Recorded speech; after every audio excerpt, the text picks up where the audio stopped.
Assalamualaikum warahmatullahi wabarakatuh. Selamat siang dan salam sejahtera untuk kita semua. Yang saya hormati Kepala SDN 10 Telaga, yang saya hormati Bapak Ibu staf Dewan Guru SDN 10 Telaga, dan saya hormati orang tua kelas 6 yang sempat hadir pada saat ini. Bapak dan Ibu, puji syukur kita panjatkan kehadirat Allah Subhanahu wa Ta'ala karena dengan izinnya kita masih sempat berkumpul di tempat ini terkait dengan kegiatan sosialisasi budaya positif tingkat SDN 10 Telaga. Salam serta salam kita haturkan kepada junjungan kita Nabi besar Muhammad Sallallahu Alaihi Wasallam, pada keluarga beliau, para sahabat, dan insya Allah curahan rahmatnya akan sampai kepada kita, umatnya sampai akhir zaman. Amin. Bapak dan Ibu yang saya hormati, di slide yang ada di depan, Bapak dan Ibu dapat amati sosialisasi budaya positif. Barangkali setelah mendengar kata budaya positif, apa sih yang terlintas di benak ibu-ibu?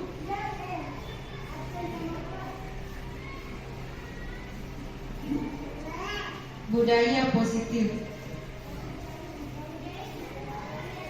Ibu Sumi boleh? Terima kasih. Saya akan mencoba menjelaskan pendapat saya. Budaya positif di sini kita diharapkan dalam kehidupan kita sehari-hari kita berpikiran positif. Yang demikian dari saya. Selanjutnya. Terima kasih. Bagus sekali pendapat dari Bu Soni. Barangkali dari ibu yang lain ada lagi? Oke, jadi menurut Ibu Sumi bahwa dalam kehidupan sehari-hari kita harus berpikiran positif. Oke, Bapak dan Ibu yang saya hormati, itu adalah bagian, benar sekali dari yang disampaikan oleh Ibu Sumi, bagian dari budaya positif di antara banyak hal lainnya yang terkait dengan budaya positif.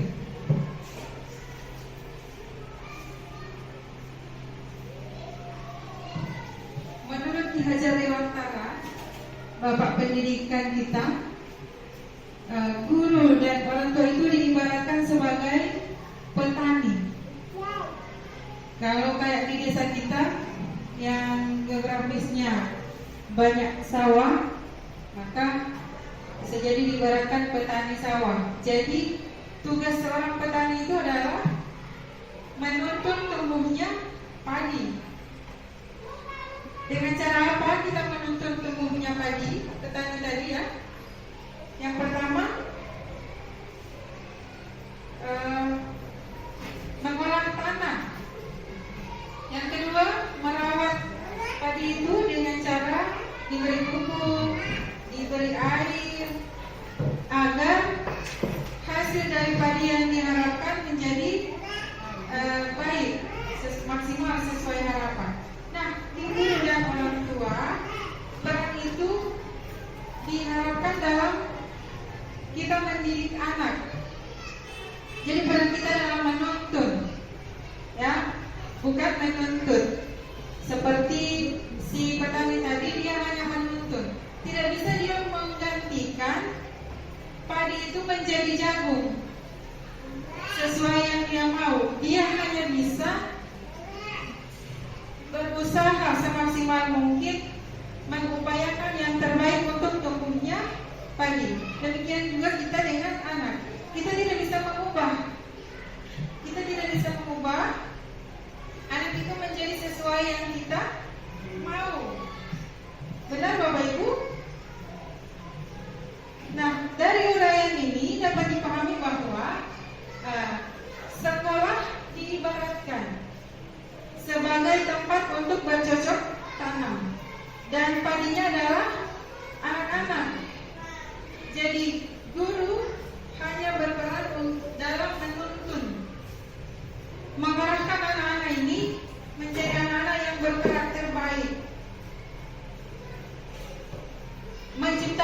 lingkungan yang positif, yang tanpa tekanan. Karena ketika anak merasa ada tekanan, maka proses pembelajaran akan tidak maksimal.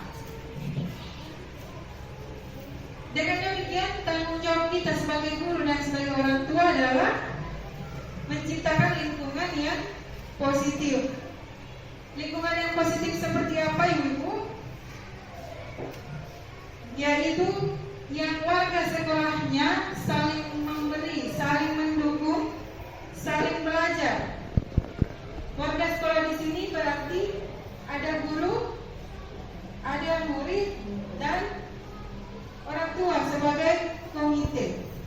Oleh karena itu, kenapa hari ini saya turut menghadirkan orang tua siswa kelas 6.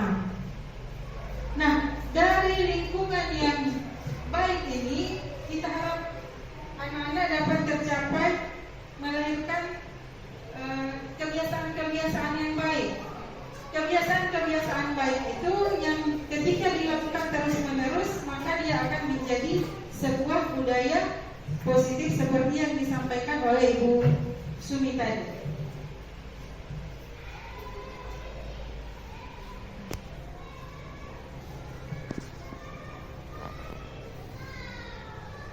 Beberapa miskonsepsi tentang makna kontrol. Nah, tapi sebelum kita masuk di sini, saya ingin ibu-ibu ada satu kegiatan yang ringan-ringan saja.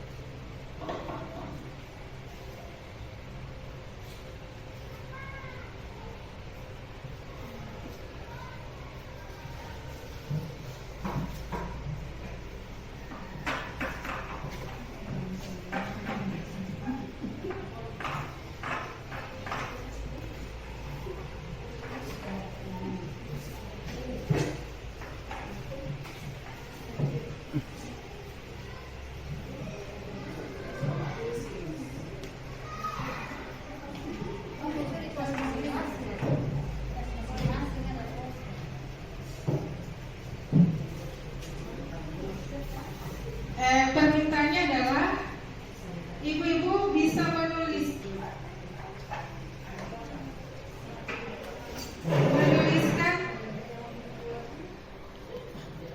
hal yang rahasia, misalnya PIN ATM,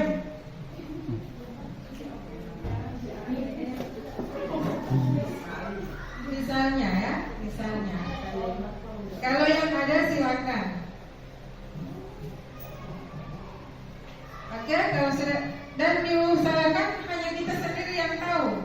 Yang di sebelah kiri kanan jangan ada yang tahu. Namanya PIN kan rahasia.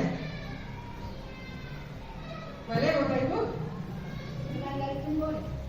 Selain dari PIN boleh. Apa yang Ibu anggap paling rahasia? Misalnya mantan yang masih Ibu ada ingat-ingat sampai sekarang.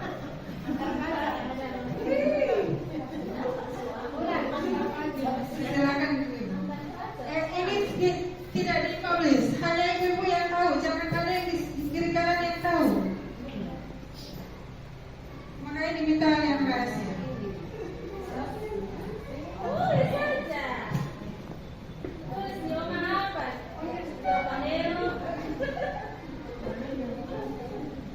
Ada?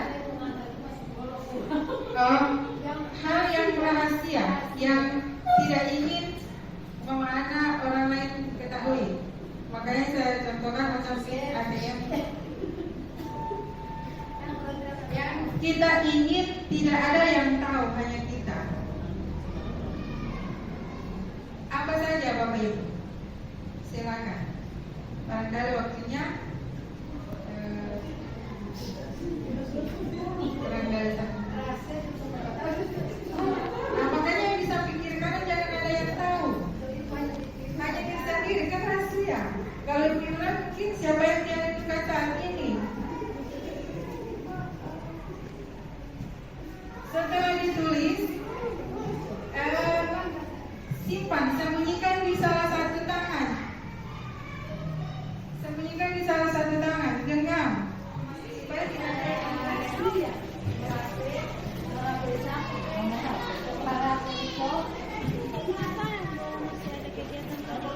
Oke? digenggam. Digenggam. Permintaan berikutnya dari saya adalah kan ini berpasangan. Yang satu menggenggam kertas yang bertuliskan rahasianya, sementara pasangannya berusaha membujuk supaya dia mau membuka.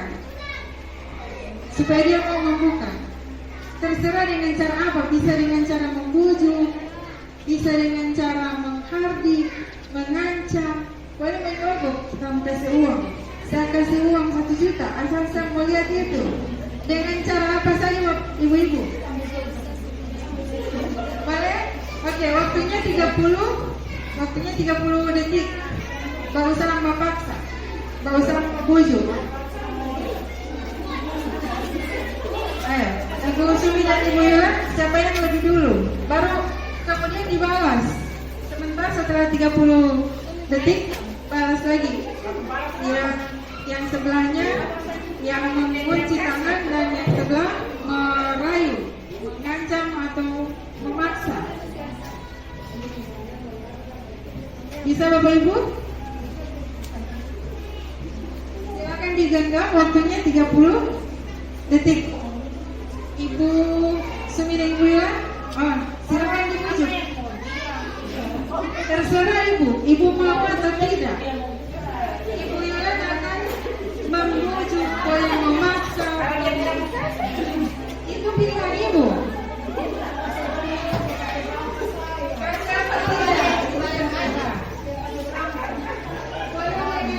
Boleh memaksa, boleh merayu, membujuk. Boleh? Oke, mulai dari sekarang 30 detik ya.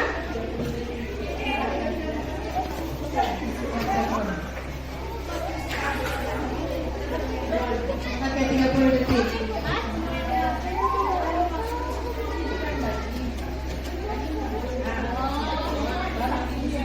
Ini kan rahasia.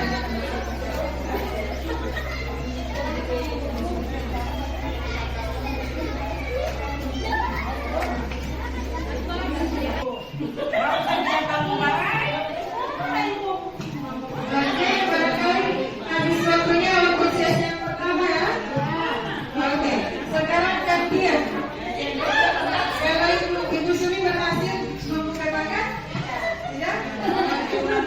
Sekarang gantian Ibu Sumi membujuk atau memaksa apa pasangan dia. Waktunya 30 detik ya. Ibu Vina berhasil merayu kemana? Berhasil tidak ya? Oke, 10 detik lagi untuk yang kelompok pasangan. Oke, selesai waktunya. Oke, ada yang berhasil membujuk pasangan? Iya. Nah, oke, silakan Ibu simpan kalau itu memang pin atau dirobek saja, karena itu memang tidak diperlihatkan ke orang lain. Pertanyaan saya adalah apa alasan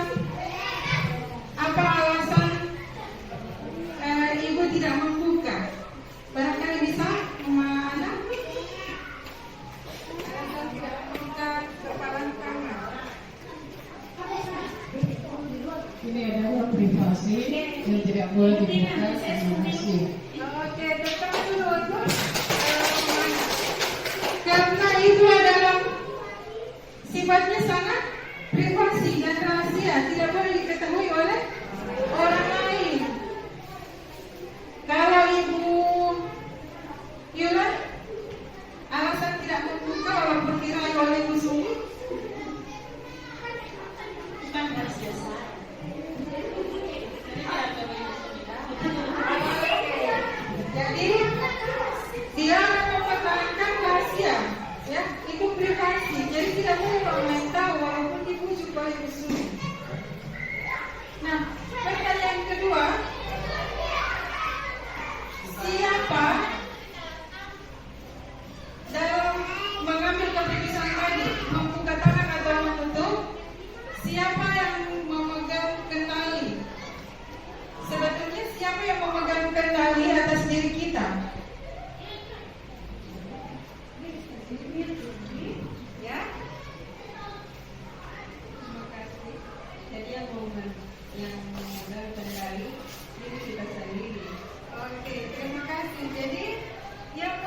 terkendali adalah diri sendiri. Nah, tapi dalam kehidupan kita sehari-hari, kita masih mau mengontrol orang lain, termasuk anak-anak. Betul tidak, Ibu? Kita mau anak-anak kita seperti yang selera kita. Padahal yang mengontrol diri sendiri itu adalah hanya dirinya. Nah, seorang psikiater dan pendidik bernama Dr. William Glasser dalam teori kontrol atau choice theory itu meluruskan beberapa miskonsepsi atau anggapan kita tentang perihal kontrol itu. Seperti yang sudah kita lakukan tadi, selama ini kita percaya bahwa kita bisa mengontrol orang lain, termasuk anak. Miskonsepsi yang pertama adalah kita beranggapan bahwa guru dan orang tua bisa mengontrol anak. Selama ini kita punya anggapan seperti itu, kan? Iya. Ternyata kenyataannya bahwa kita tidak dapat memaksa murid untuk berbuat sesuatu jika dia memilih untuk tidak melakukan itu. Kalaupun ternyata, tapi kalau saya yang suruh dia mau, ternyata dia itu terjadi karena murid tersebut sedang mengizinkan untuk dikontrol. Dia izinkan kita untuk mengontrol dia karena dia punya kepentingan. Mau hukum, dimatikan kasih uang jajan. Ya. Teori kontrol menyatakan bahwa semua perilaku memiliki tujuan, bahkan terhadap perilaku yang tidak disukai. Walaupun anak-anak itu tidak suka tidur siang, tetapi ketika kita ancam, iya sama tidur siang. Oke? Miskonsepsi yang kedua adalah anggapan kita bahwa semua penguatan positif itu efektif dan bermanfaat. Penguatan itu penguatan positif itu berupa hadiah, puji-pujian. Ya?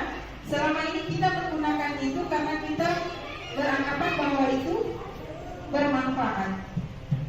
Ternyata itu hanya bentuk kontrol kita kepada anak supaya dia mau mendengarkan kita. Mama mau belikan HP, yang penting ini salahnya. Nah, kemungkinan murid di awal-awal dia akan tertarik, tapi lama-lama ketika dia tahu ini hanya caranya itu untuk supaya saya mau mengikuti beritanya. Ini lama-lama ketika dia tahu, maka kemungkinan pertama dia akan menolak. Cuma dia biasa. Yang kedua, dia akan ketergantungan dengan hadiah tersebut. Jadi ketika tidak berikan hadiah, ketika kita suruh dia ke warung, selama ini kita berikan dia uang, suatu ketika kita tidak memberikan, maka bisa dipastikan dia tidak mau. Itu ilusi tentang penguatan positif. Miskonsepsi yang ketiga adalah kritik dan membuat orang bersalah dapat menguatkan karakter. Kadang-kadang kita menggunakan kritik dan rasa bersalah untuk mengontrol murid. Kita berpikir setelah dikritik, mereka akan berubah menjadi lebih baik. Padahal kenyataannya, ketika mereka menerima kritik itu, mereka sedang berdialog dengan dirinya sendiri. Misalnya begini, seorang murid datang ke ibu guru, kemudian kita beri kritik, tulisan kamu ini jelek sekali, padahal kamu sudah kelas 5. Kita berharap dengan kritik itu dia akan memperbaiki tulisannya. Padahal yang sebenarnya terjadi, dia sedang berdialog dengan dirinya sendiri. Maka saya sedang itu ya,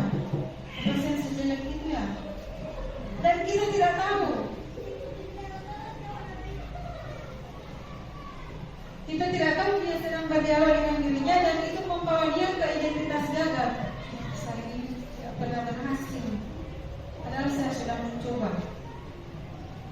Oke.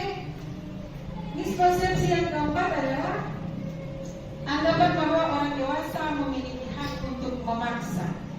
Ini berlaku untuk kita, guru dan orang tua. Kita beranggapan bahwa kita bisa memaksa anak. Dia mau atau tidak, pokoknya harus ujian. Mama tidak tahu. Kalau di guru, pokoknya harus selesai. Sebelum istirahat harus selesai. Ibu tidak mau tahu. Kita beranggapan bahwa kita bisa memaksa. Kenyataannya adalah kita sedang membuat anak tidak nyaman untuk jangka waktu yang panjang. Dan ini yang kalau berlangsung dalam waktu yang lama akan menciptakan sebuah permusuhan dalam hubungan.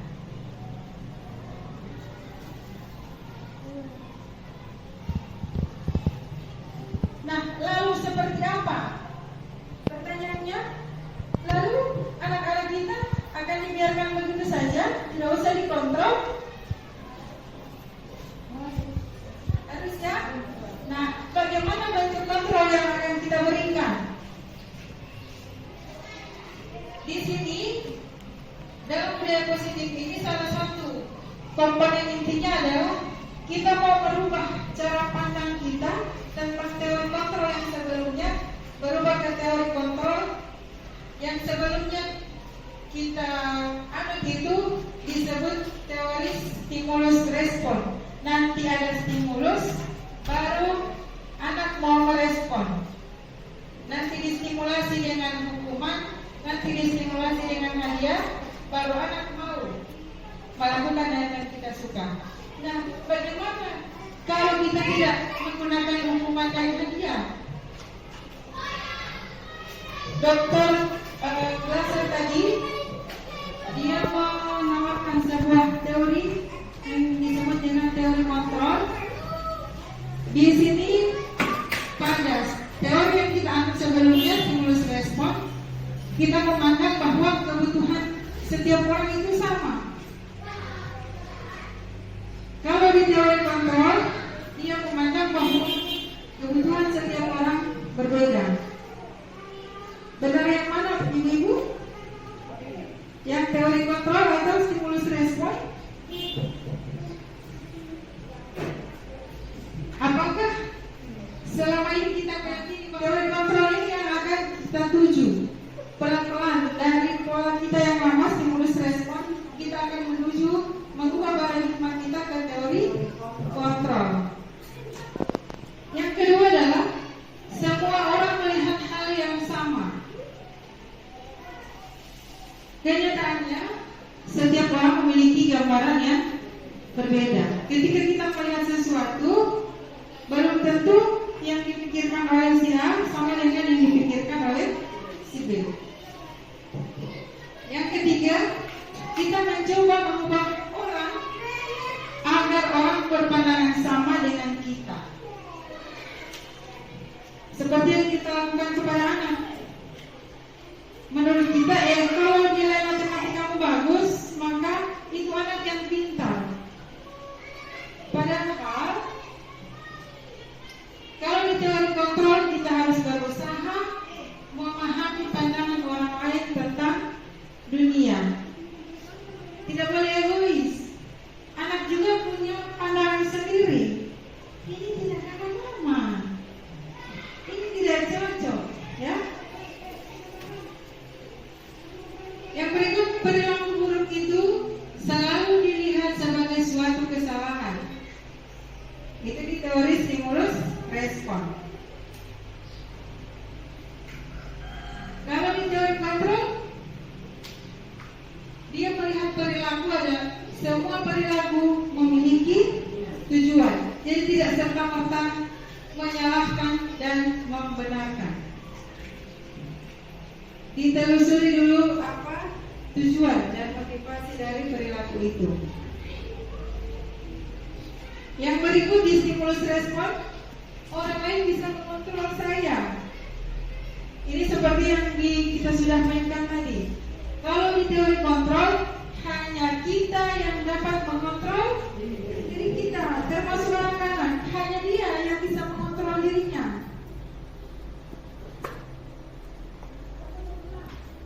Ini kebalikannya, saya bisa mengontrol orang lain. Ternyata tadi tidak ya, walaupun sudah dibujuk, dirayu, diancam, tetap tidak mau buka tangan. Ya, sesuai dengan teori kontrol, kita tidak bisa mengontrol orang lain. Yang terakhir, di stimulus respon ada pemaksaan. Ketika kita membujuk, kita merayu, tidak berhasil, maka langkah yang terakhir yang kita tempuh adalah memaksa. Itu yang kita lakukan. Pokoknya sebelum istirahat, kalau diselesaikan ini soal, ibu tidak mau tahu. Atau pokoknya mama tidak mau tahu, cari kamar itu mau punya Tupperware. Kalau di teori kontrol, kolaborasi dan konsensus menciptakan pilihan-pilihan baru. Kita ajak anak untuk berkolaborasi sehingga muncul pilihan baru. Tidak memaksa harus ikut pilihan kita. Konsensus itu identik dengan kesepakatan, ya. Kita sepakat bagaimana supaya dua-duanya tidak dirugikan. Yang terakhir di stimulus respon adalah model berpikir menang dan kalah. Kalau di teori kontrol, model berpikirnya menang-menang, karena kita tidak egois, dua-duanya saling mempertimbangkan.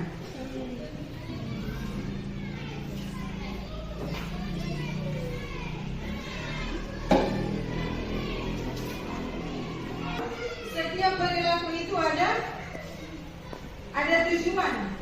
Setiap perilaku ada tujuan. Nah,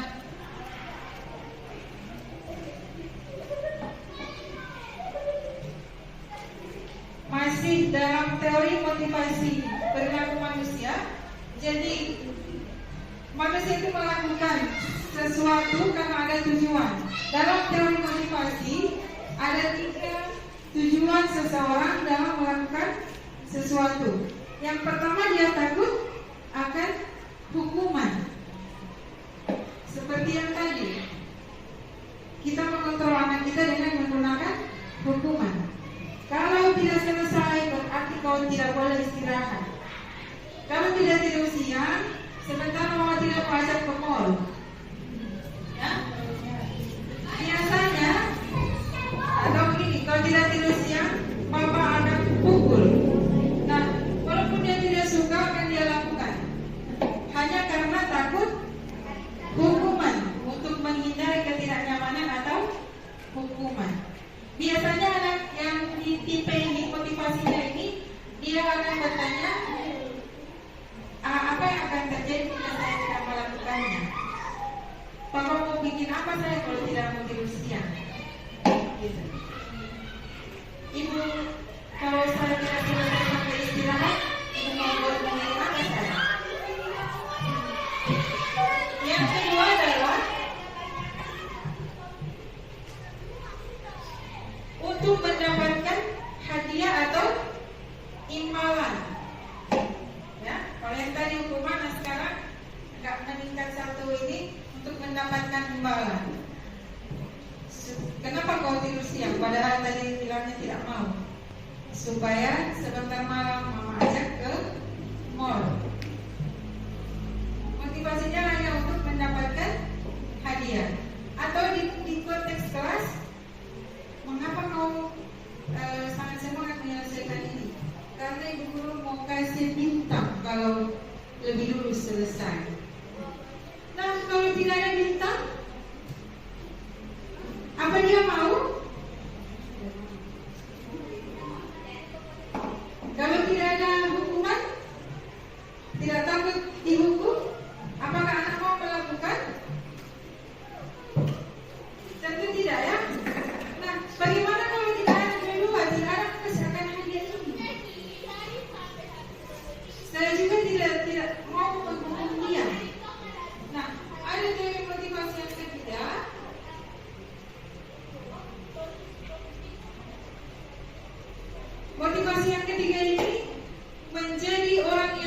mereka inginkan dan menghargai diri sendiri dengan nilai-nilai yang mereka percaya. Dan nilai yang ketiga ini yang akan kita tuju.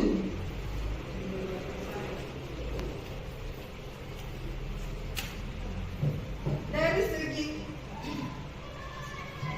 motivasinya, motivasi yang pertama itu motivasi eksternal. Kenapa disebut eksternal? Karena dia datangnya dari luar diri. Datang dari luar diri. Demikian juga motivasi yang kedua, karena datangnya tetap dari luar diri. Yang ketiga ini adalah motivasi dari dalam atau internal. Jadi tidak dipengaruhi oleh hukuman dan hadiah. Motivasinya dari dalam. Mau dihukum atau tidak, mau diberi hadiah atau tidak, dia akan tetap melakukan itu karena motivasinya dari dalam. Bagaimana kita mau menemukan itu? Bagaimana kita mau menemukan itu?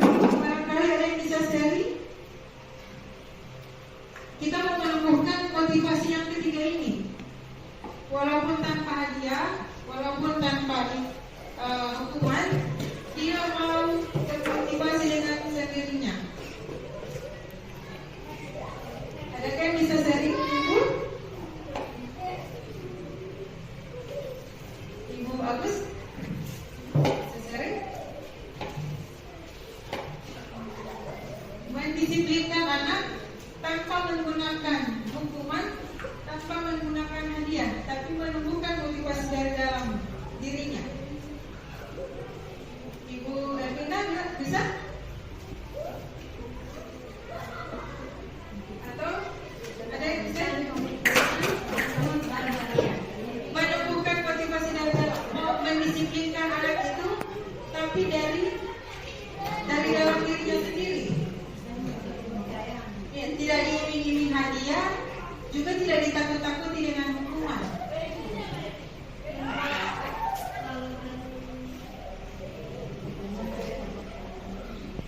Membiarkan anak bertumbuh dengan sendirinya, tapi dengan kontrol orang tua, supaya ada kepercayaan diri pada diri. Oke, terima kasih, bagus sekali. Membebaskannya, anaknya, menuntun anak berkembang sesuai kodratnya, tapi tetap dengan mengontrol agar tumbuh rasa percaya diri pada anak. Bagus sekali jawaban dari Mama Hana. Ada lagi? Oke.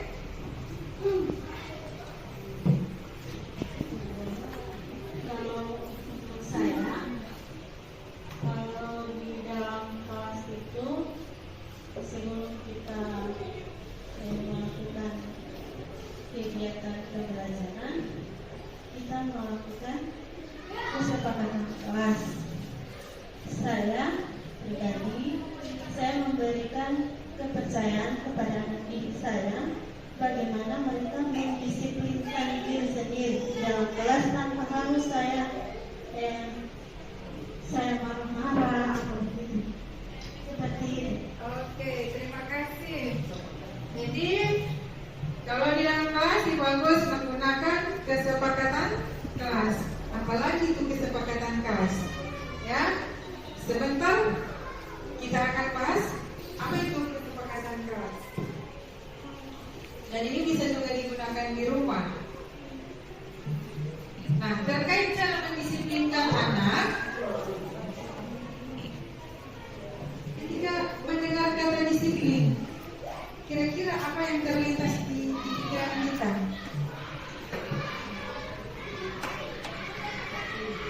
Ibu Erlina bisa? Ketika mendengar kata disiplin, apa sih yang terlintas dalam benak kita?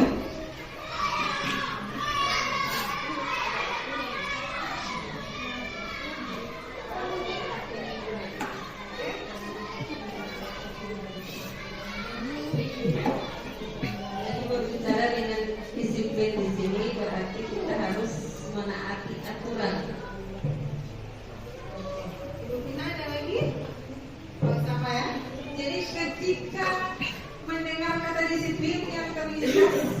hampir sama ya, harus menaati aturan.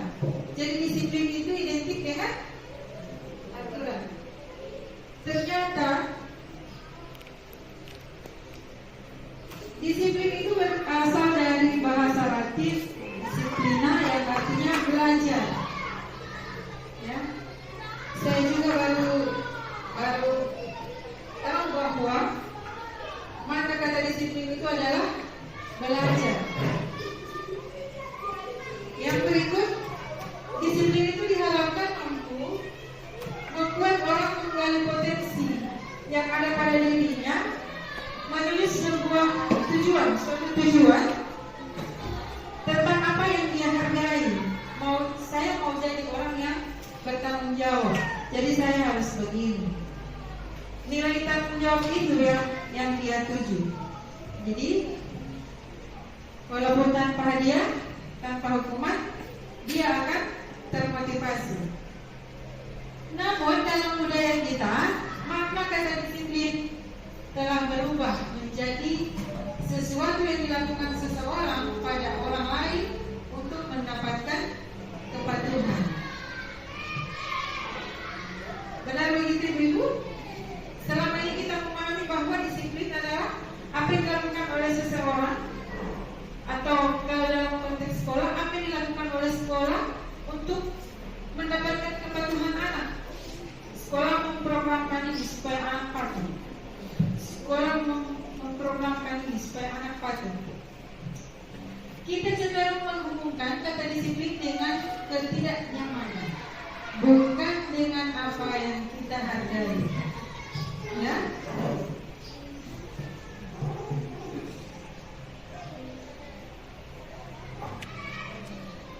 Nah, seperti yang tadi disampaikan, kita berharap orang lain akan patuh, dengan disiplin itu akan patuh. Nah, ketika dia tidak patuh, apa yang kita lakukan?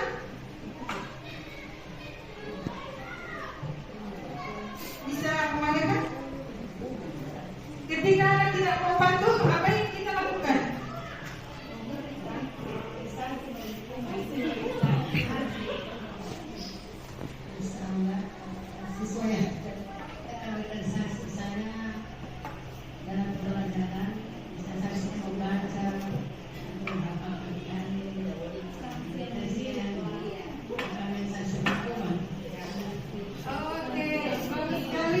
Jadi dalam konteks kelas, menurut Ibu Ervina bahwa ketika anak tidak patuh, maka kita disiplinkan dia dengan memberi hukuman yang katanya mendidik, ya, seperti membaca atau menghafal berkalian.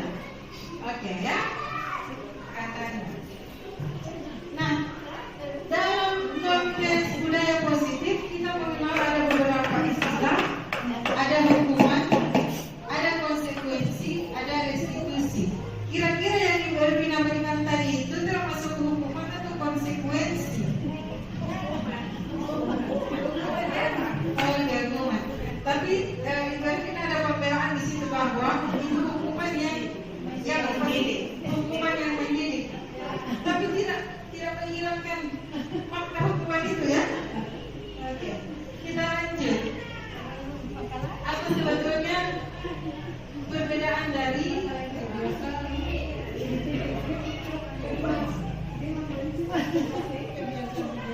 hukuman, konsekuensi, dan restitusi? Kalau hukuman ini sering kita dengar disiplin positif, maka hukuman itu jatuhnya pada disiplin yang negatif. Disiplin, iya, tujuannya mendisiplinkan, tapi disiplin yang negatif. Kalau konsekuensi itu netral, tidak positif, tidak juga negatif. Kalau restitusi, dia merupakan disiplin positif. Apalagi itu restitusi. Oke, sebentar kita akan bahas satu persatu. Nah, berikut kalau di hukuman itu ada kode paksaan. Namanya juga hukuman. Mau atau tidak dia membaca, kalau macam Ibu Ervina tadi, karena kau bersalah maka ini hukumannya. kau baca itu satu halaman atau kau hafal perkalian itu, mau tidak mau dia terpaksa. Kalau di konsekuensi ada stimulus dan respon, ada kesepakatan antara guru dan murid, demikian juga antara orang tua dan anak. Kalau di restitusi dia menggunakan teori kontrol yang di awal tadi sudah dibahas. Kita akan mencari konsensus atau kesepakatan sehingga melahirkan pilihan-pilihan yang baru. Tahu, saya tidak lihat.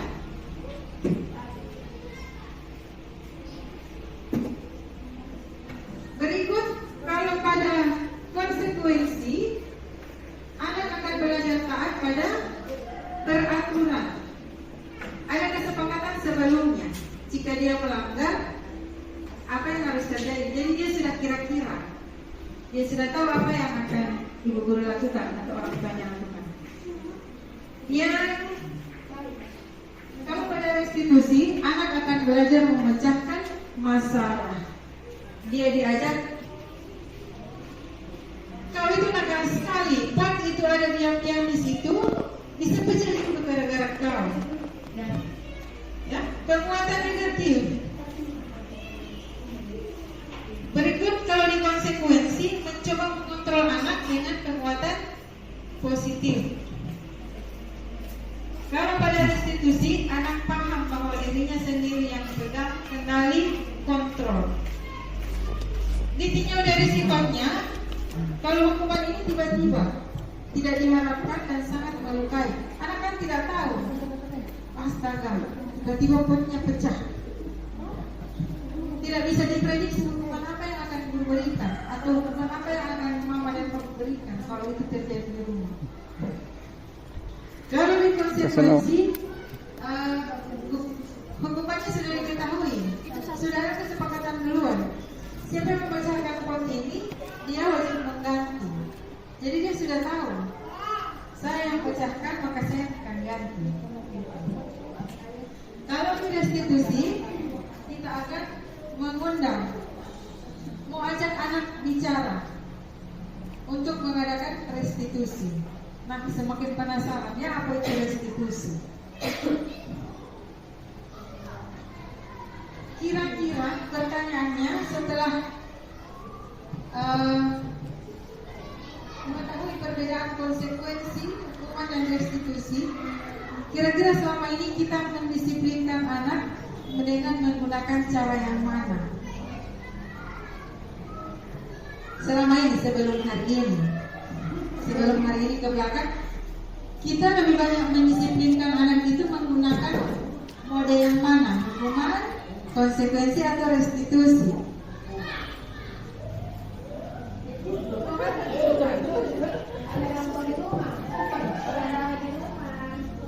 Kira-kira yang paling kita gunakan yang mana? Konsekuensi. Kalau hukuman anak, jadi sudah memang ada kesepakatan sebelumnya. Oke, bagus. Sudah mulai netral ya. Kalau yang kita selain memanah, kita menggunakan yang panah.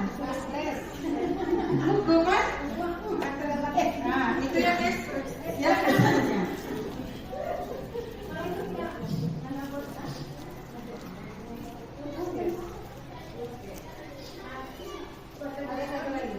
Kalau hukuman ini dibuat oleh yang ingin dipatuhi, kalau di sekolah dibuat oleh guru, kalau di rumah dibuat oleh orang tua. Kalau konsekuensi itu dibuat bersama-sama, kesepakatan. Kalau yang pecahkan pot ini, dia harus mengganti. Kalau di kelas saya, siapa yang mencuri-curi meja, maka dia wajib mengembalikan meja itu menjadi seperti posisi semula. Kalau di restitusi dibuat oleh murid tanpa campur tangan kita. Kita hanya mengarahkan lalu bagaimana. Menurut kamu bagaimana?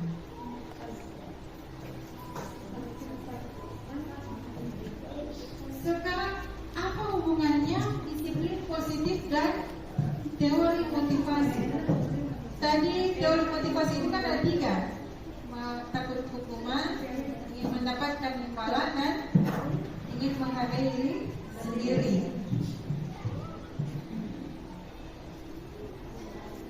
Nah, ternyata hubungannya adalah tujuan dari disiplin positif ini adalah menanamkan motivasi yang ketiga. Motivasi yang ketiga yaitu menghargai diri sendiri menuju nilai-nilai yang diyakini. Untuk menjadi orang yang mereka inginkan dan menghargai diri sendiri dengan nilai-nilai yang mereka percaya. Ketika anak memiliki motivasi intrinsik atau dari dalam, maka dia tidak akan terpengaruh lagi dihukum atau tidak, diberi hadiah atau tidak, itu tidak akan memberikan pengaruh kepada anak-anak kita. Dia akan tetap berperilaku baik.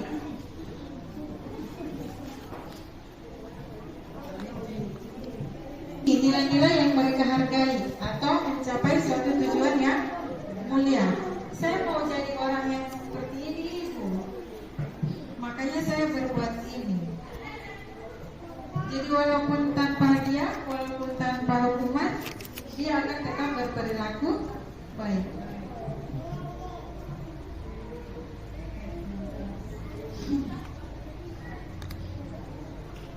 Dalamnya Ibu, jadi bagaimana cara untuk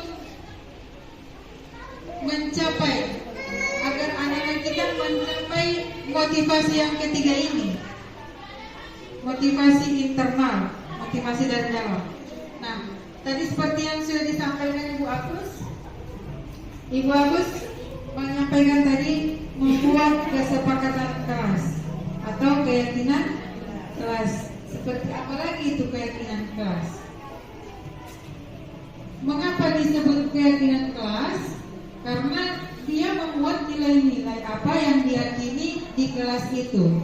Nah, kalau di rumah dia akan memuat nilai-nilai apa yang diyakini oleh keluarga di dalam rumah itu. Saya beri contoh kalau di kelas, keyakinan kelas itu berupa pernyataan universal. Universal itu artinya bersifat umum, yang dibuat dalam bentuk kalimat positif. Misalnya, menghargai diri sendiri dan orang lain. Misalnya, keyakinan kelas tidak dibuat dalam jumlah banyak, sehingga mudah diingat dan dipahami oleh semua warga kelas. Keyakinan kelas juga merupakan sesuatu yang dapat diterapkan di lingkungan kelas tersebut. Jadi caranya seperti apa? Kalau kita mau buatnya di rumah, kalau di kelas 6 kita sudah pernah terapkan contoh di slide ini. Langkah pertama yang saya lakukan adalah mengidentifikasi kepada anak-anak kelas seperti apa yang mereka impikan. Dengan pertanyaan pemantik itu, anak-anak mengungkapkan kelas impian mereka. Kemudian itu saya catat, saya tulis di papan tulis. Papannya saya bagi dua. Yang sebelah lajur kanannya itu apa yang mereka impikan, itu saya tulis semua dulu. Tapi ini tidak terlalu jelas di slide. Setelah itu, setelah mereka mengatakan semua yang mereka inginkan, pertanyaan keduanya adalah bagaimana cara kita supaya kelas yang kita impikan itu terwujud. Jadi mereka berpikir sendiri. Dan ini kalau ini sudah agak jelas. Yang pertama, keinginan mereka kelasnya bersih. Jadi jawaban pertanyaan yang kedua, bagaimana supaya kelas kita bersih?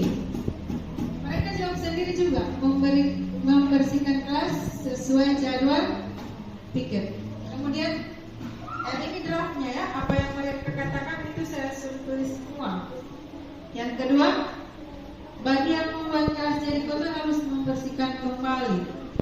Di sini saya disuruh tulis juga dengan nama-nama mereka. Jadi siapa yang memberi ide itu, ada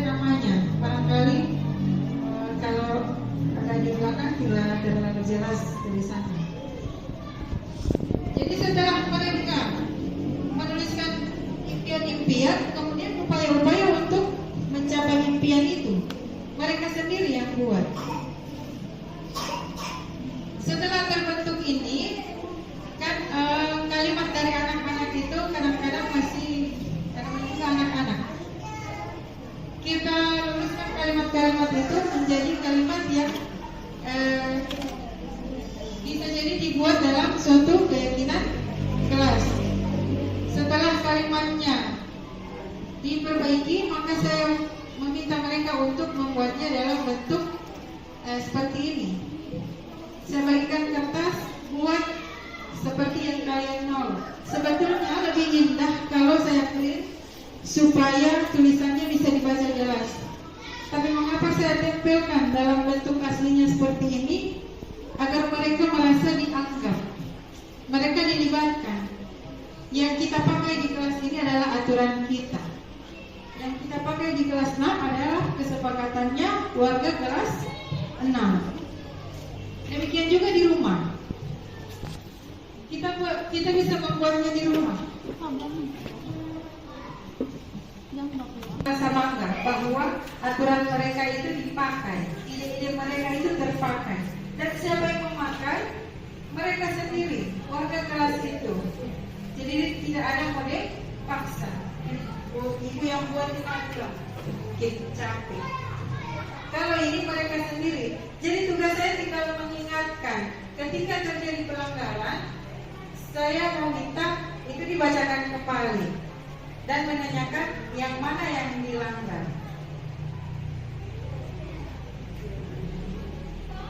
Nah, di sini saya mau mengambil beberapa contoh.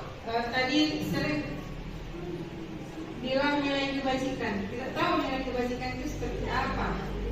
Jadi nilai kebajikan itu adalah nilai-nilai yang disepakati secara universal atau dunia tanpa mengenal agama, ras, negara, dan budaya. Contoh, salah satu contohnya seperti tanggung jawab. Jadi tidak peduli dari negara mana, dari agama apa, ras apa, kita tentu mengimpikan nilai anak-anak atau individu yang bertanggung jawab. Contoh peraturannya adalah kembalikan barang ke tempatnya. Nilai kebajikan yang kita tulis sebenarnya adalah nilai tanggung jawab. Yang kedua, dilarang mengganggu orang lain. Nilai yang dituju adalah tanggung jawab, menghormati orang lain dan juga diri sendiri. Contoh yang ketiga adalah dilarang melakukan kekerasan. Biasanya itu terjadi pada anak laki-laki. Tiba-tiba sudah saling pukul. Tiba-tiba yang satu berdarah, yang satu membiru. Ya. Yang keempat, dilarang menggunakan narkoba. Nilai yang dituju adalah kesehatan. Berikut, antri. Nilai yang dituju adalah menghormati orang lain yang sudah lebih dulu dari kita. Nilai yang kedua adalah kesabaran. Sabar menanti.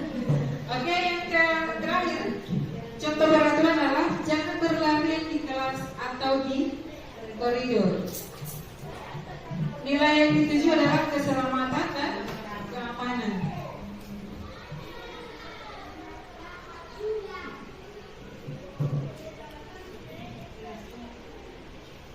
Nah, seperti tadi pada teori kontrol disebutkan bahwa seseorang melakukan semua perilaku itu ada tujuannya.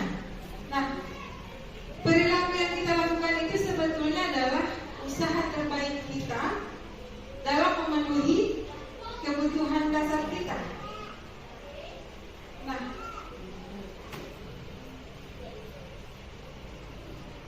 dalam konteks budaya positif juga diperkenalkan ada 5 kebutuhan dasar manusia.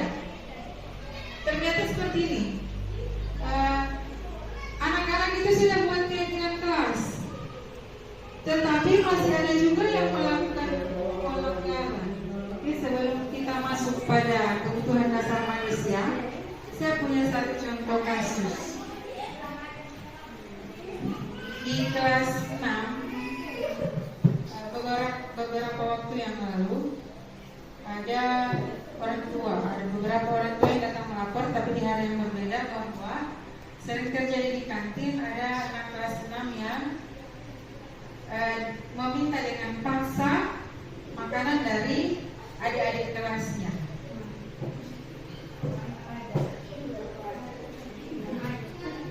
Kalau menurut ibu-ibu, bagaimana saya bisa menyelesaikan masalah itu? Adakah yang punya saran atau ide yang bisa membantu saya untuk menyelesaikan masalah itu?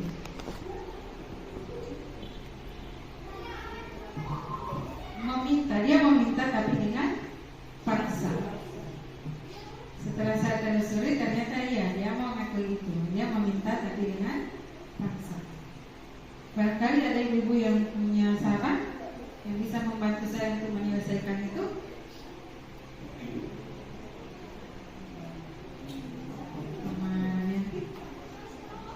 Ada? Ibu? Ada, mati. Terima kasih. Kalau menurut saya, siswa tersebut saya datang ke kelas, kemudian saya beri nasihat,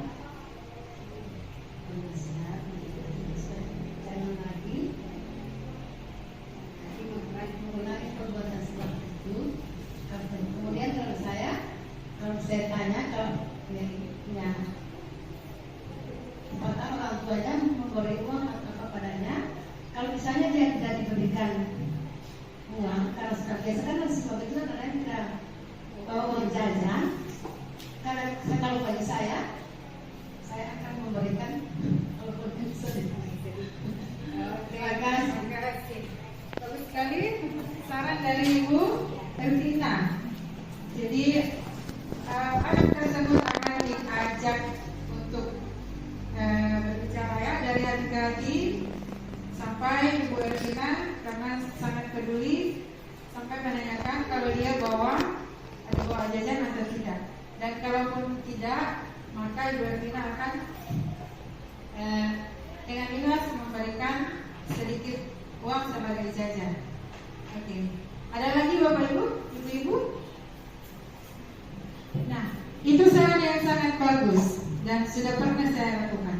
Tapi pertanyaan berikutnya, kalau setiap hari dia tidak bawa uang jajan, apakah Ibu masih tetap bersedia untuk memberikannya setiap hari?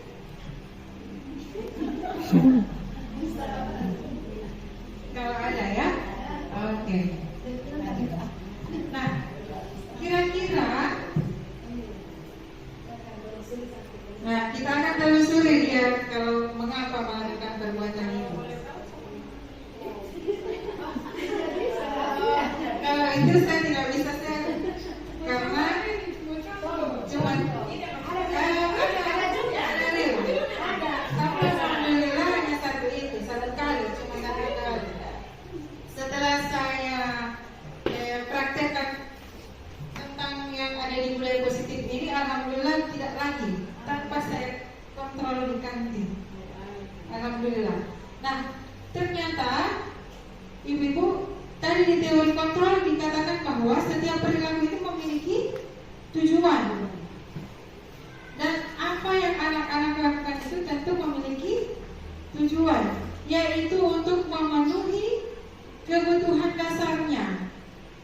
Nah, di sini di budaya positif kita mengenal ada 5 kebutuhan dasar. Mengapa pelanggaran itu terjadi? Karena anak tidak terpenuhi 5 kebutuhan dasarnya dan dia memilih memenuhinya dengan cara yang negatif, sehingga terjadi yang disebut pelanggaran. Anak yang tidak terpenuhi kebutuhan dasarnya akan memenuhinya dengan cara yang negatif. Nah, apa saja kebutuhan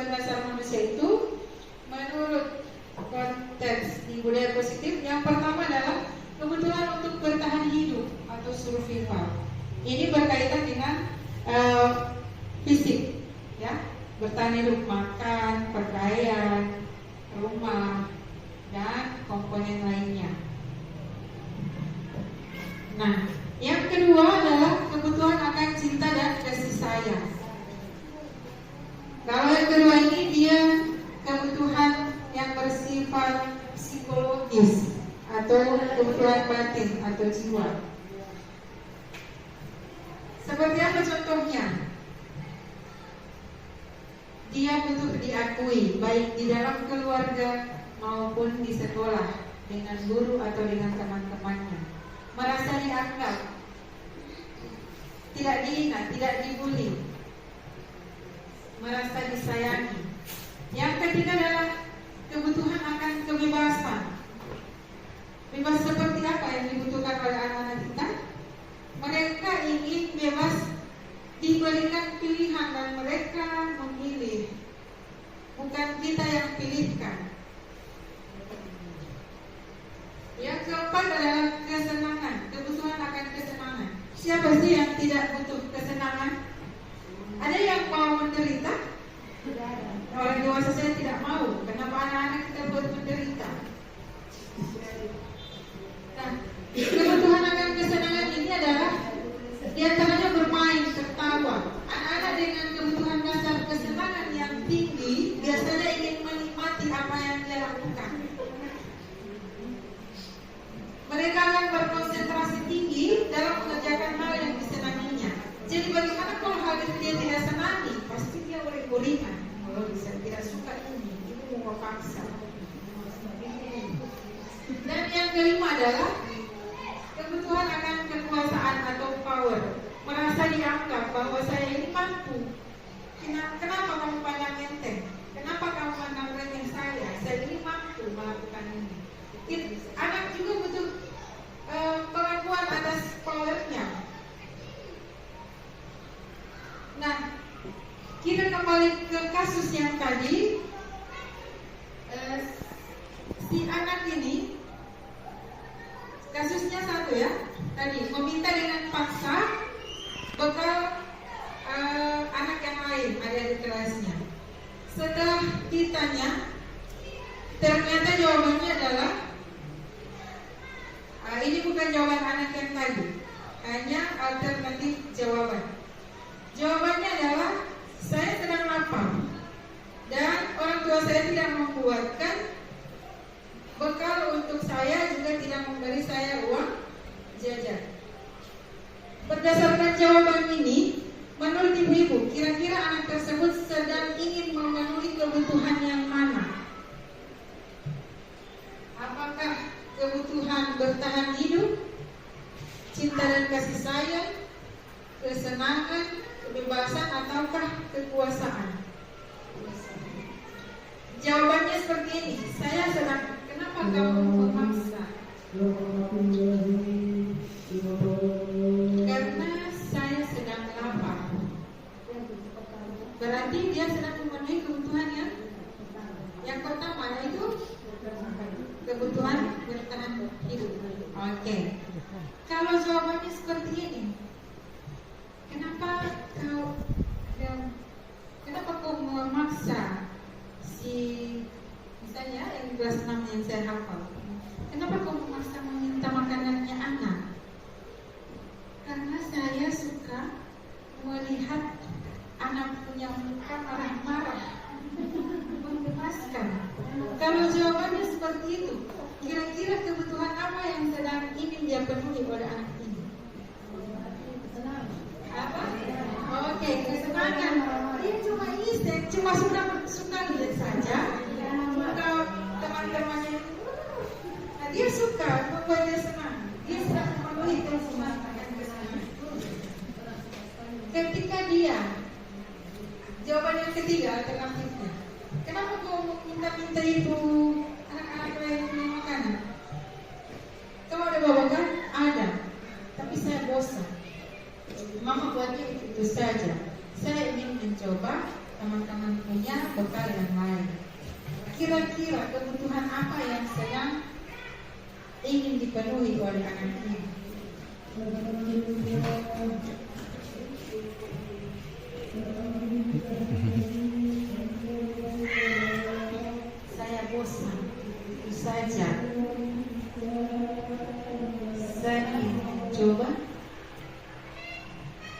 bekal teman-teman yang lain.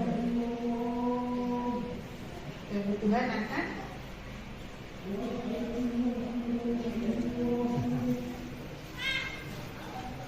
apa ya? Apakah cinta dan kasih sayang atau kebebasan? Ada? Saya bosan. Kali buat mama itu saja. Saya ingin mencoba. Dia ingin ada beberapa macam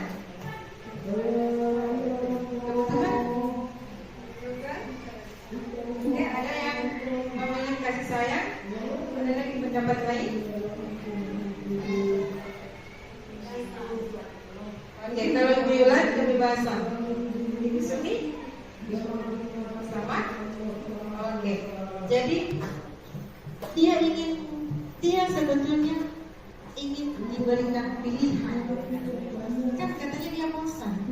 Itu saya. Orang tuanya tidak memberikan dia pilihan. Besok suka ikan apa? Besok mau dimasakin apa? Tidak diberikan pilihan. Katanya dia bosan. Dibuatkan itu saja. Jadi dia sedang memenuhi kebutuhannya akan kebebasan. Ada bekal, tapi itu saja dia bosan. Anak untuk diberikan pilihan. Yang jawaban yang kelima.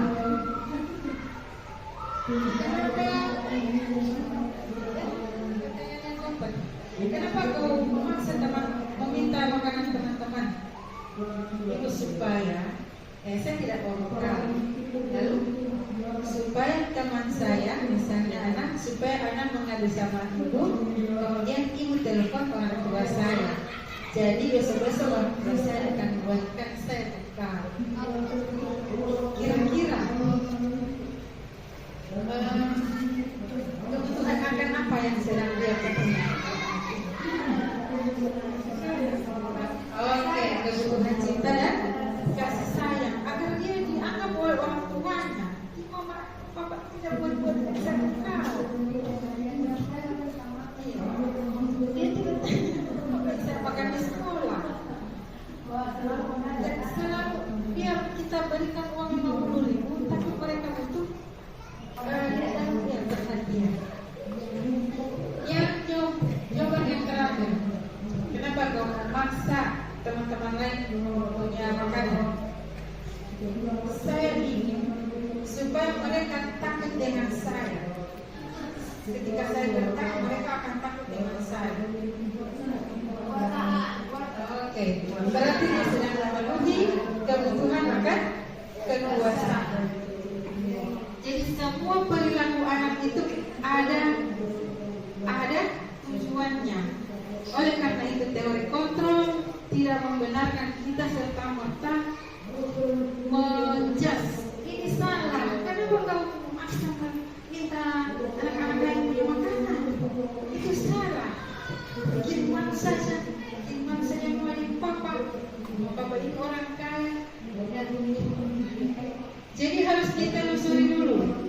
Jawaban anak merupakan penunjuk arah bagi kita kebutuhan apa yang sedang ingin dia penuhi. Setelah tahu kebutuhan apa yang ingin dia penuhi, maka akan dengan mudah bagi kita sebagai guru dan orang tua untuk memenuhi itu dan mengarahkan anak menjadi lebih baik. Jadi harus kita ketahui apa alasannya, apa alasan dibalik perilakunya. Nah, bagaimana mengontrol itu? Di sini pada budaya positif kita mengenal ada 5 posisi kontrol. Ini dapat kita gunakan baik di sekolah maupun di rumah oleh orang tua. Pada posisi kontrol yang pertama, kita berperan sebagai penghubung. Seperti yang tadi, seorang penghubung bisa menggunakan hukuman fisik, bisa juga verbal, kata-kata. Bodoh sekali kau ini. Kita tahu Pak Wajah, coba baca itu.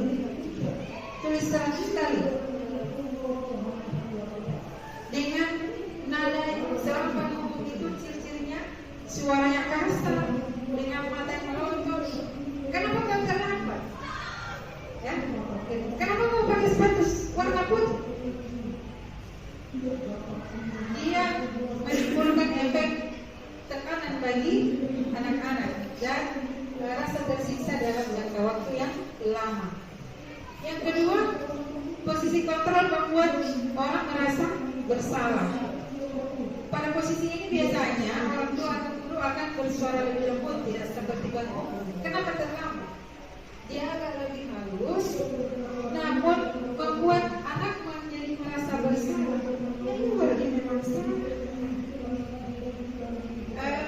Contoh kata-kata yang diungkapkan, apa kamu ini dari kemarin ibu bilang, sudah bilang, apa kamu mau ibu ditegur oleh kepala sekolah?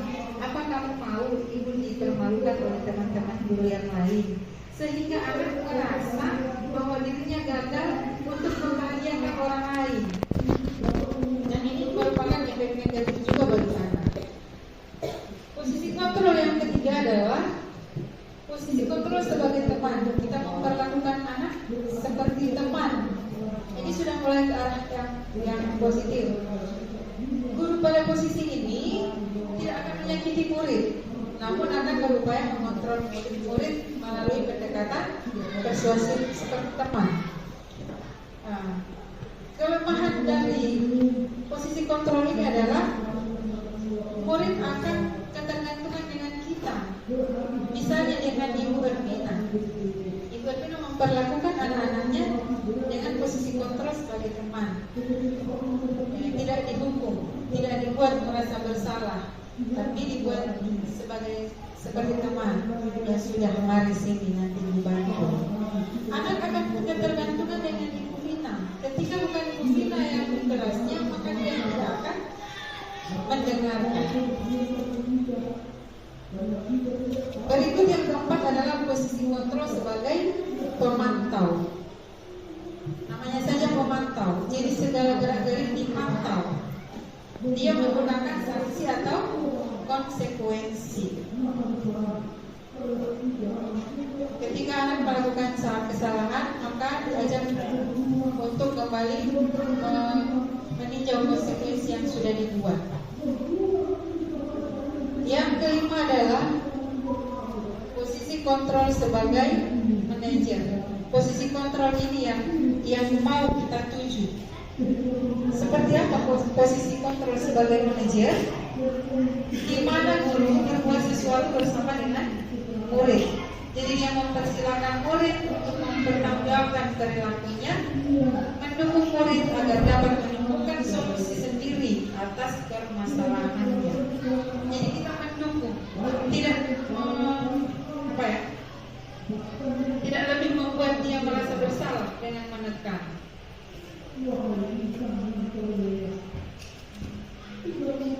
Nah, apa sih kaitan dari semua komponen yang dari awal tadi, teori kontrol, teori motivasi, kemudian posisi kontrol guru dalam konteks budaya positif? Dapat kita lihat dalam slide ini. Teori motivasi tadi kita bagi atas dua, yaitu motivasi eksternal dan motivasi internal, dari luar diri dan dari dalam diri. Nah, kalau posisi kontrol menghukum dan membuat rasa bersalah, itu dia masuk pada perilaku kontrol yang negatif. Berarti harus kita hindari. Berarti tidak boleh menghukum. Ya, jangan membuat rasa bersalah. Oke. Yang kedua, yang agak meningkat dari itu, nilai kedua adalah perilaku kontrol positif. Sudah mulai positif, yaitu posisi kontrol sebagai teman dan sebagai pemantau. Tetapi efeknya adalah tidak bertahan dalam jangka yang panjang. Kita menggunakan posisi kontrol teman atau pemantau. Dia hanya jangka pendek. Nah, kalau dia posisi kontrol manajer yang kita akan tuju ini, kita hanya mengajukan pertanyaan-pertanyaan seperti tadi. Kenapa kamu memaksa meminta makanan kegiatan dari adik-adik kelas. Jawabannya itu yang kita olah untuk mencari kebutuhan dasarnya, dan kita membantunya untuk memenuhi kebutuhan dasar itu dengan cara yang positif, sehingga karakter anak terkuatkan. Tidak langsung dicas, kamu ini bahasa kita, kamu ini lucu sekali. Karena mau adik punya makanan ini tak dipaksa lagi. Iya. Nah, hasilnya di sini saya membuat perbedaan. Sebetulnya ada banyak aspek yang beda, tapi saya memilih 3. Kalau di guru itu menghalangi, menunjuk, menyakiti, menyindir. Ya. Kalau di membuat rasa bersalah, berceramah, menunjukkan kekecewaan yang sudah saja itu tidak mau balik. Tadi membuat dia anak merasa bersalah. So capek biasanya bisa marah. Kalau posisi kontrol sebagai teman, membuat alasan-alasan untuk muridnya. Kalau pemantau, menghitung dan mengukur. Sudah 3 kali kau tidak buat tugas ya, berarti konsekuensinya kau tidak bisa ikut ulangan. Kalau pemantau. Kalau yang manajer, dia akan mengajukan pertanyaan. Kenapa sudah 3 kali tidak memasukkan tugas? Apa kendalanya? Hasilnya apa pada anak? Anak kalau dihukum, anak itu menjadi pemberontak. Kan sering dihukum. Jadi pendendam. Bisa jadi kalau itu gagal SMP atau SMA setelah dihukum, ketika dia lewat di parkiran, dia lihat ada motornya Ibu Yulan. Karena dia pendendam, maka dia tusuk saja pakai paku. Tadi Ibu Yulan saya mau kasih bocor motornya. Bisa jadi pendendam. Menyalahkan orang lain karena dia tidak mau. Masa kita berdua yang berkelahi, cuma saya yang dihukum. Ya, dia juga ingin orang lain disalahkan.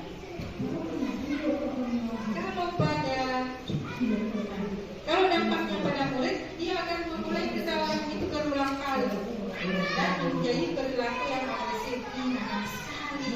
Sudah dihukum berulang-ulang, tetap saja itu yang dia buat. Apakah kenyataannya seperti itu, ibu-ibu? Tidak tahu ibu suruh bikin apa, sudah ulang-ulang kali dihukum, tetap dia buat. Ya karena kita menggunakan hukuman. Oke, kalau membuat rasa bersalah, anak akan menyembunyikan, akan menyangka, akan berbohong. Tidak, ibu bukan saya. Tidak, mama, saya tidak tahu. Dampaknya kemudian adalah dia merasa rendah diri, merasa gagal dan tidak berharga, tidak bisa membahagiakan orang lain, dibikin malu sama mama. Yang ketiga, kalau pada teman, hasilnya akan ketergantungan. Murid-muridnya Ibu Ervina ketika dia melakukan sebagai teman, ketika ada bulan yang masuk, mereka tidak akan berperilaku seperti Ibu Ervina. Mereka ketergantungan dengan Ibu Ervina, tidak mandiri dan tidak bisa memutuskan sesuatu, segalanya serba karena ada temannya, ada ibunya. Itu kelemahannya. Kalau yang di posisi pemantau, hasilnya bisa menyesuaikan karena diawasi. Ayo kita pulang. Ibu guru masih ada. Ayo kita pulang. Ibu gemsek masih ada. Ibu gemsek sedang pulang, mari kita pulang. Karena merasa diawasi, dipantau. Dampaknya pada murid apa? Menitik beratkan pada dampak pada diri sendiri. Dia hanya fokus pada dirinya, tidak peduli nilai apa yang terjadi, apa yang terjadi dengan orang lain dan lingkungan. Kalau pada posisi kontrol manajer, itu hasilnya akan menguatkan karakter. Kemudian dampaknya pada murid murid akan menjadi murid yang dengan nilai-nilai yang dia yakini. Bentuk motivasi internal dalam diri. Nah, bagaimana kita dalam posisi kontrol manajer itu melakukan yang tadi? Bagaimana Ibu? Tidak boleh menghukum, tapi kita inginkan anak kita disiplin. Tidak boleh dihukum. Konsekuensi juga bilang wilayah masih tengah-tengah. Nah, kita diperkenalkan dengan yang namanya restitusi. Tapi restitusi itu yang belum dibahas. Nah, apa restitusi? Adalah cara menanamkan disiplin positif pada murid, menciptakan kondisi bagi murid untuk memperbaiki kesalahan mereka, sehingga mereka bisa kembali pada kelompok mereka dengan karakter yang lebih kuat. Jadi fokusnya di sini saya garis bawahi adalah memperbaiki kesalahan mereka. Kita menciptakan kondisi dan murid memperbaiki kesalahannya supaya dia bisa kembali ke kelompoknya dengan rasa percaya diri. Contoh,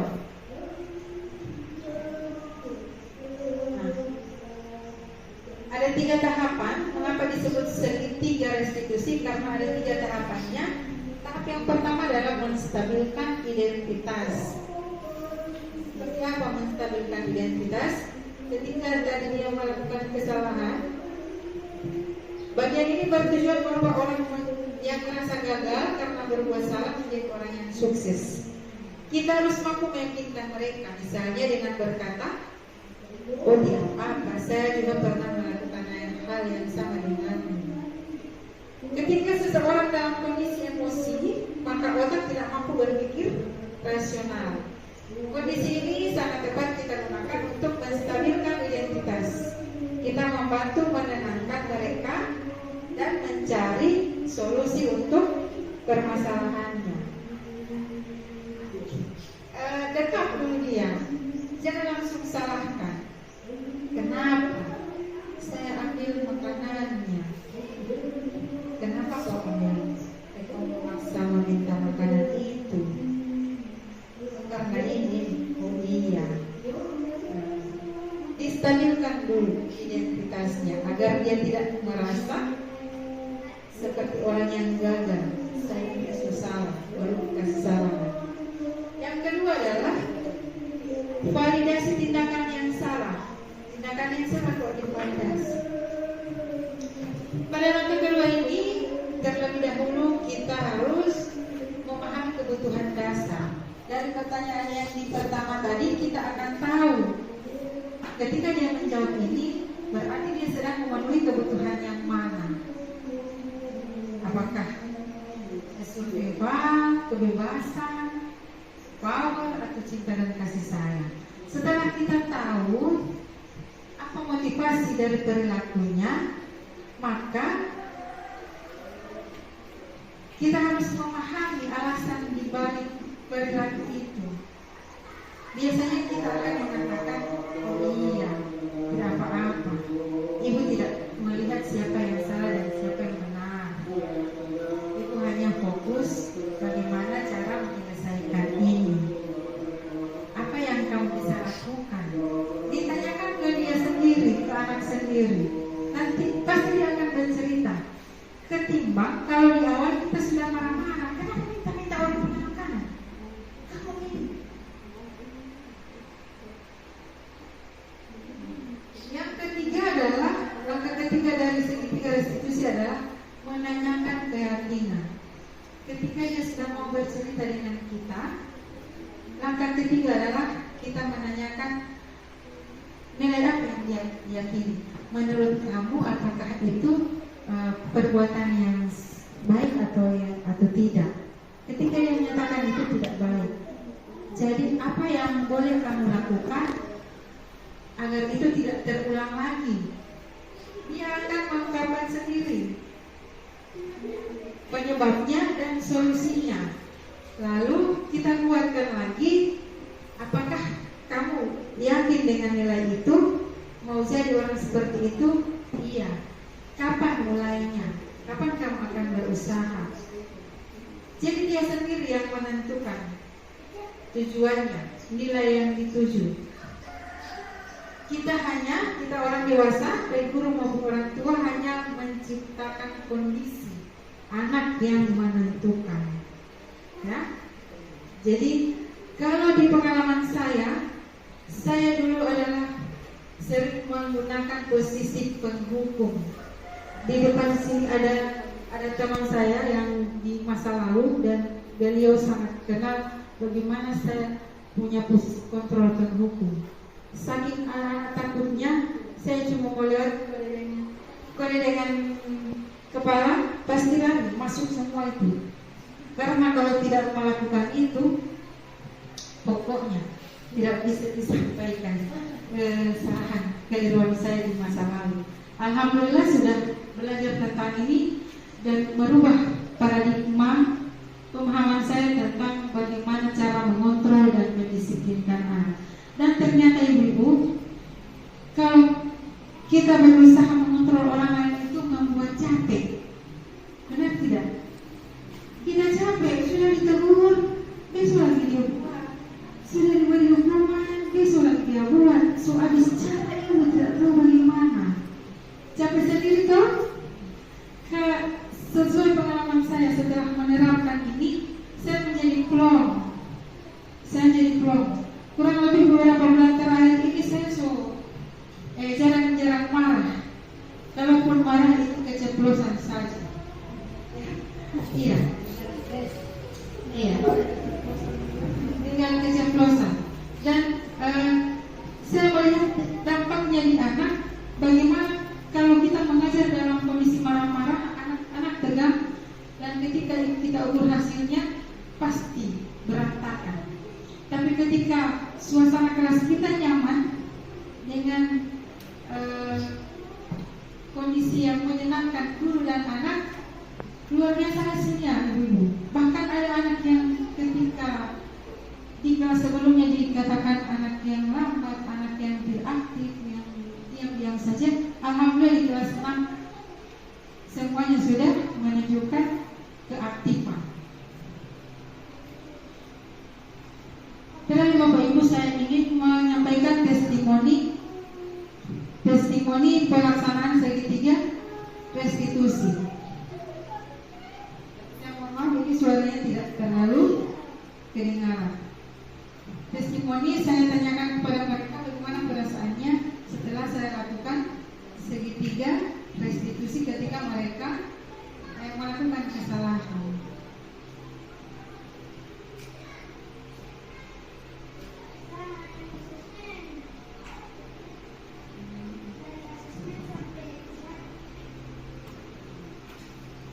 Kurang lebih yang disampaikan oleh mereka ini merasa senang dengan segitiga restitusi karena mereka tidak disalahkan, tapi diarahkan mencari solusi sendiri atas permasalahannya.